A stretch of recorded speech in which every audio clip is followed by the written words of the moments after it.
Retour sur une actualité qui secoue la République démocratique du Congo. Messieurs, madame, bonjour. La cité de Walikale, dans la province du Nord Kivu, à l'est de la République démocratique du Congo, a été reprise par les forces armées de la République démocratique du Congo, soutenues par les combattants Wazalendo, ce 2 avril 2025. Cette opération survient après plusieurs jours d'affrontements avec le M23 qui avait commencé à se retirer de la région. Alors que les tensions persistent, le professeur Dr Dadi Saleh, analyste politique congolais, partage son éclairage sur cette dynamique complexe et les implications du cessez-le-feu déclaré le 22 mars dernier. Suivez. Menace effectivement par rapport au cessez-le-feu au niveau de Walikale centre, nous savons très bien qu'effectivement ce cessez-le-feu est unilatéral et déclaré par l'M23, l'AFC, avec effectivement le Rwanda dans ces cas-là, selon la République démocratique du Congo. Mais quand même, la République démocratique du Congo avait acté à travers son porte-parole militaire. Ce qui fait qu'on ne sait pas si on doit considérer que qu'il s'agissait de cessez-le-feu unilatéral ou bien cessez-le-feu accepté aussi par la République démocratique du Congo. Ce qui fait que la violation d'un tel cessez-le-feu devait dépendre qu'effectivement d'un accord signé.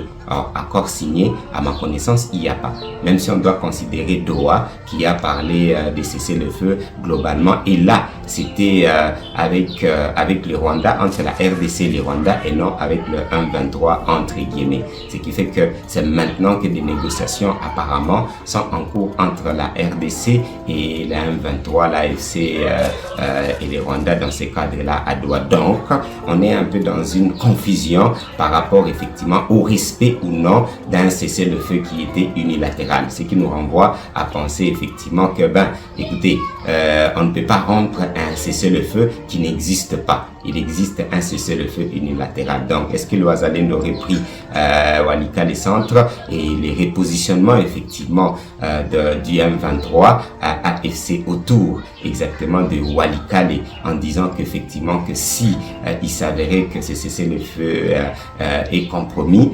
probablement ils disent indirectement ou bien directement qu'ils attaqueraient encore et qu'ils essaieraient de conquérir encore une position. Moi personnellement, je pense effectivement que c'est ce qui s'est fait depuis Bunagana.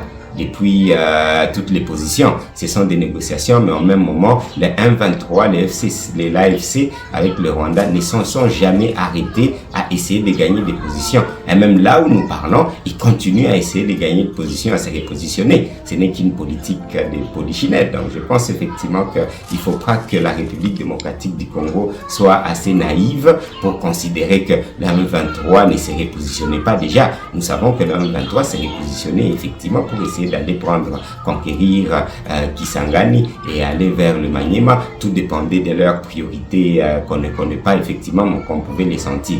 Donc cette hypothèse-là devait aider la République démocratique du Congo à comprendre que le M23 s'est toujours repositionné et a toujours essayé de prendre des positions meilleures. Ce qui du reste est normal sur le plan stratégique militaire, parce qu'effectivement, je parlais d'un accord unilatéral et on sait que beaucoup d'accords ne sont pas respectés. Donc chacun devait essayer de prendre ces précautions. Est-ce que la République démocratique du Congo, à travers les Wazalendo, a aussi effectivement fait la même chose en essayant de mieux se repositionner avec des renforts pour mieux récupérer effectivement Walikale centre et avoir de meilleures positions en contrant le M23 en allant vers Kisangani et le Maniema? Tout ça, ce sont des stratégies. Donc je pense effectivement que le peuple congolais a besoin de paix et de paix durable. Et le peuple congolais a besoin de sa souveraineté. Il est grand temps que le gouvernement congolais, que le président de la République, avec tous les leaders congolais, puissent tout faire pour prendre les plus grandes décisions et comprendre que c'est la guerre. Et les restes, ce ne sont que des superfuges en essayant d'essayer de gagner du temps et en essayant de négocier au maximum pour atteindre aussi les résultats sur le plan diplomatique. Il faudra que le soutien de Wazalendo soit inconditionnel et le soutien de FARDC soit inconditionnel, parce qu'effectivement, de l'autre côté, c'est le cas. Le soutien est inconditionnel et en masse.